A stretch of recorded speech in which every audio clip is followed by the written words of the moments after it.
പ്രിയപ്പെട്ടവരെ, ഷെക്കീനയുടെ YouTube news channel hack ചെയ്യപ്പെട്ട വിവരം ഇതിനോടകം നമ്മളിൽ ഒട്ടുമിക്കവരും അറിഞ്ഞു കാണുമെന്ന് കരുതുകയാണ്.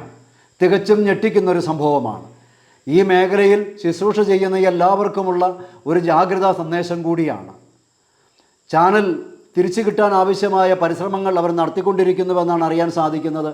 നമുക്ക് ചെയ്യാൻ സാധിക്കുക എന്ന് പറയുന്നത് പ്രാർത്ഥിച്ച് സഹായിക്കുക, ഹൃദയം ചേർത്ത് വെച്ചുകൊണ്ട് അവർക്ക് വേണ്ടി ചാനൽ തിരിച്ചു കിട്ടുവാനും പൂർവ്വസ്ഥിതിയിലാകുവാനും കർത്താവിൻ്റെ ഇടപെടലിന് വേണ്ടി നമുക്ക് പ്രാർത്ഥിക്കാം.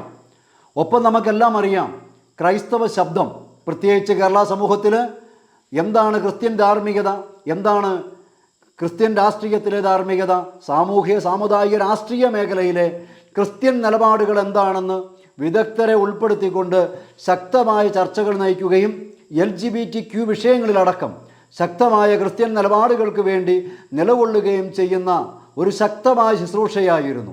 ലോകം മുഴുവൻ തന്നെ അവർക്ക് ശ്രദ്ധ പിടിച്ചു പറ്റാൻ പറ്റുന്ന രീതിയിൽ ക്രൈസ്തവ ശബ്ദമായി മാറാൻ കഴിയുന്ന രീതിയിൽ വളരുവാൻ സാധിച്ച ഒരു ശുശ്രൂഷ.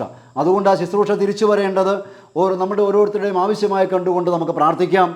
അതോടൊപ്പം തന്നെ അവരിപ്പോൾ ശുശ്രൂഷ മറ്റൊരു ചാനലിലൂടെ തുടരുന്നുണ്ട്. ആ ചാനലിൻ്റെ ലിങ്ക് ഡിസ്ക്രിപ്ഷനിലും കമൻറ്റ് ബോക്സിലും ചേർത്ത് വെക്കുകയാണ്. പ്രാർത്ഥിച്ചും സബ്സ്ക്രൈബ് ചെയ്തും ഷെയർ ചെയ്തും നമുക്ക് അവരുടെ ഈ പ്രതിസന്ധിയിൽ പങ്കുചേരാം.